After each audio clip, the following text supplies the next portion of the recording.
স্বামী যদি খারাপ হয়, স্ত্রী যদি তালাক চায় কিন্তু স্বামী তালাক দিতে রাজি না হয়, তাহলে স্ত্রী কি করবে? স্ত্রী কি নিজেকে নিজে তালাক দিতে পারবে? এটা নির্ভর করে যে অর্পিত তালাকের পাওয়ার স্ত্রীর হাতে ছিল কিনা। স্ত্রীর হাতে যদি অর্পিত তালাকের পাওয়ার নেওয়া থাকে, তাহলে তিনি সেটা অবশ্যই করতে পারবেন। আর যদি অর্পিত তালাকের কোনো পাওয়ার তার আগে থেকে নেওয়া না থাকে, তাহলে সেক্ষেত্রে স্ত্রীর জন্য নিজের প্রতি নিজে তালাক গ্রহণ করা জায়েজ হবে না। সেক্ষেত্রে তার সমাধানের পথ হবে তিনি আদালতে যাবেন, অথবা যদি অমুসলিম প্রধান দেশ হয়ে থাকে তাহলে মুসলিম নেতৃবৃন্দ এবং কমিউনিটির নেতারা, ওলামা একরাম, মসজিদের ইমাম সাহেবগণ তাদের শরণাপন্ন হবেন। তারা বসে সবাই মিলে যদি তার বিচ্ছেদের উদ্যোগ নেন, তাহলে সেটা কিন্তু শরীয়তের দৃষ্টিকোণ থেকে জায়েজ হবে, তাকে রক্ষা করবার জন্য জুলুমের হাত থেকে। সুলতানা সাদিয়া লিখেছেন, আমাদের সমাজে স্ত্রীর অধিকার নিয়ে খুব কমই কথা হয়। অনেক মা ছেলেদের নিজেদের আয়ত্তে রাখতে গিয়ে স্ত্রীর প্রতি দায়িত্ব কর্তব্য শেখান না, বরং স্বামী যদি স্ত্রীকে ভালোবাসে বা তার হক আদায় করে তাহলে বিরক্ত হন। এই বিষয়ে কিছু বলুন প্লিজ।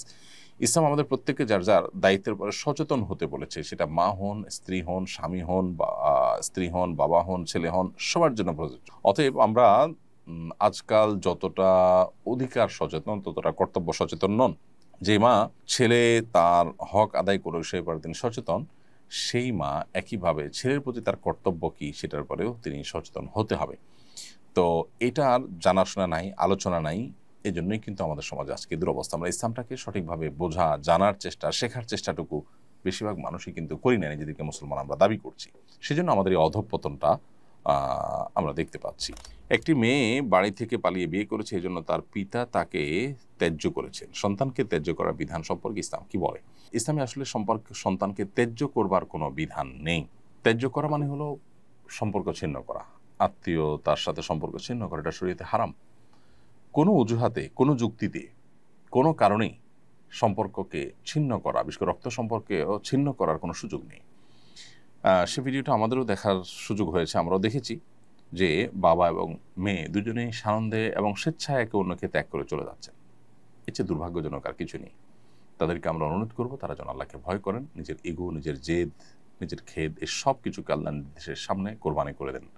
তাহলে সেক্ষেত্রে দিন শেষে তারা মুসলমান হয়ে উঠতে পারবেন এবং সত্যিকারের যে আত্মসমর্পণকারী সেটা হওয়ার সুযোগ হবে তখন। এই জন্য এই বিষয়টাতে আমাদের খুব বেশি মনোযোগ দেওয়া উচিত, আমরা যাতে কোনোভাবেই আল্লাহর বিধানের বাইরে গিয়ে নিজেদের ইগোকে প্রাধান্য না দিই। এবং এভাবে যদি ত্যায্য করেও শরীরের দৃষ্টিকোণ থেকে এটার কোনো ভ্যালু থাকবে না। এখন প্রশ্ন হলো, একটা মেয়ে খারাপ পথে চলে গেছে, একটা ছেলে খারাপ পথে চলে গেছে, তাকে শাসন করা যাবে না? হ্যাঁ, শাসন করবেন। শাসন করতে গিয়ে সম্পর্ক ছিন্ন করবেন না। শাসন করার জন্য শরিয়ার সীমানা থেকে অনেক শাসন আপনি করতে পারেন। জীবদ্দশায় যদি কোনো টাকা পয়সা দেন, সম্পদের বন্টন করেন, যে খারাপ কাজ করেছে বা খারাপ পথে গেছে তাকে শাসনস্বরূপ তাকে আপনি কম দিলেন, এই সুযোগ আছে।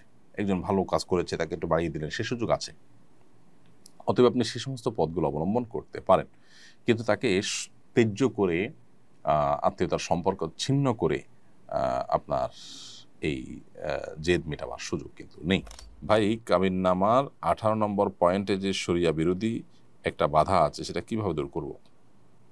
শরিয়া বিরোধী বাধা কিরকম আমি বুঝি নাই। 18 নম্বর কলামে লেখা আছে স্বামী স্ত্রীকে বিবাহের অধিকার দিয়েছেন কিনা, সরি, স্বামী স্ত্রীকে অর্পিত তালাকের পাওয়ার দিয়েছেন কিনা, দিয়ে থাকলে কোন শর্ত। এখানে আপনি যদি লেখেন যে এই শর্ত পাওয়া গেলে তুমি তোমার প্রতি তালাক গ্রহণ করতে পারবে, রাইট দিলাম, তো সেটা শরিয়া সিদ্ধ, এটা শরিয়া বিরোধী না তো।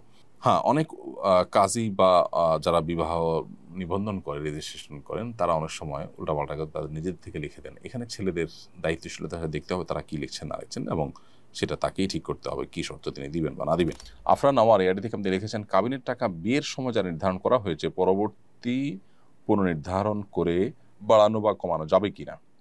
বোন আফরান আওয়ার, কাবিনের টাকা বিয়ের সময় যেটা নির্ধারিত হয়েছে সেটা নির্ধারিত। এরপরে স্বামী স্ত্রী উভয় যদি একে অন্যের প্রতি সন্তুষ্ট হয়ে যদি বাড়িয়ে দেন, সেটা তাদের ব্যাপার, সেটা ভিন্ন বিষয়, সেটা মহর হবে না। মহর যেটা চূড়ান্ত হয়েছে সেটাই। রাজীব হুমায়ুন লিখেছেন, কোনো স্ত্রী যদি স্বামীর বিভিন্ন অপকর্মের কারণে স্বামী থেকে তালাক না নিয়ে আলাদা থাকতে চায়, তাহলে এটা জায়েজ হবে কিনা। ভাই রাজীব হুমায়ুন, স্ত্রী যদি স্বামীর কোনো অপকর্মের কারণে অসন্তুষ্ট থাকেন, তাকে বোঝাবার চেষ্টা করবেন, অভিমান করবেন, কিন্তু আলাদা থাকবেন, স্বামীর কোনো হক আদায় করবেন না, আবার তালাকও নেবেন না, এটা হতে পারে না। আপনি তার সাথে বৈবাহিক সম্পর্কে যদি থাকেন, তাহলে তার অধিকার আদায়ের ব্যাপারে আপনাকে সচেতন হতে হবে, দায়িত্বশীল হতে হবে। আর যদি সেটা আপনি না করেন, তাহলে সেক্ষেত্রে আপনি গুনাহগার হবেন। হ্যাঁ, তিনি যে অপকর্ম করছেন সেটার থেকে তাকে বিরত রাখবার জন্য চেষ্টা করবেন। যদি আপনি সফল নাও হন, আপনি আল্লাহর কাছে সওয়াব বিনিময় পেয়ে যাবেন। আর তার পাপের দায় তিনি বহন করবেন, আপনি নন। এজন্য তাকে সংশোধন করতে গেলে আপনি যেন আবার কোনো প্রকার গুনাহে লিপ্ত না হন। কারণ যতক্ষণ পর্যন্ত স্বামী হিসাবে থাকবে ততক্ষণ পর্যন্ত তার অনুগত থাকা এবং স্বামী হিসাবে তার প্রতি কর্তব্য আদায়ে আপনাকে দায়িত্বশীল হতে হবে। পারিবারিক ঝগড়া থেকে মুক্তির জন্য কি কোনো আমল বা করণীয় আছে, জানালে উপকৃত হতাম। পারিবারিক ঝগড়া থেকে মুক্তির জন্য যদি আপনি কোনো আমলের কথা বলেন তাহলে বলবো যে আল্লাহ তাআলার কাছে দোয়া করবেন। স্পেশালি মানে ঝগড়া থেকে মুক্তির জন্য আলাদা কোনো আমল, আলাদা কোনো দোয়ার কথা আমাদের জানা মতে শেখানো হয়নি। আপনি আল্লাহ তাআলার কাছে সাধারণভাবে যে দোয়া করে থাকেন সেটাই করবেন ইনশাআল্লাহ, যেন আল্লাহ তাআলা আপনাকে এ ধরনের পরিস্থিতিতে সবরের তৌফিক দান করেন এবং অনাকাঙ্ক্ষিত পরিবেশ থেকে আল্লাহ তাআলা যেন রক্ষা করেন। বাস এই দোয়াটা আপনি আল্লাহ তাআলার কাছে সাধারণভাবে করবেন।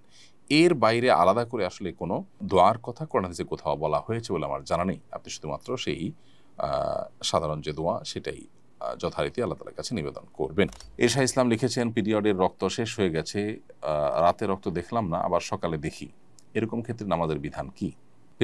পিরিয়ডের যদি সময় শেষ হয়ে যেয়ে থাকে তাহলে সেক্ষেত্রে আপনি পরবর্তীতে রক্ত দেখলেও সেটা অসুস্থতা হিসেবে গণ্য হবে। আর যদি সময়ের মধ্যে এরকম হয় তাহলে সেটা তো অসুস্থ হিসেবে গণ্য হবে না, মাসিক হিসেবে গণ্য হবে। মেয়েদের কি নখে নেইল পলিশ লাগানো অবস্থায় ওযু সহিহ হয়? নেইল পলিশ লাগালে ওযু সহিহ হবে না, কারণ সেখানে আলাদা লেয়ার তৈরি হয়ে যায়।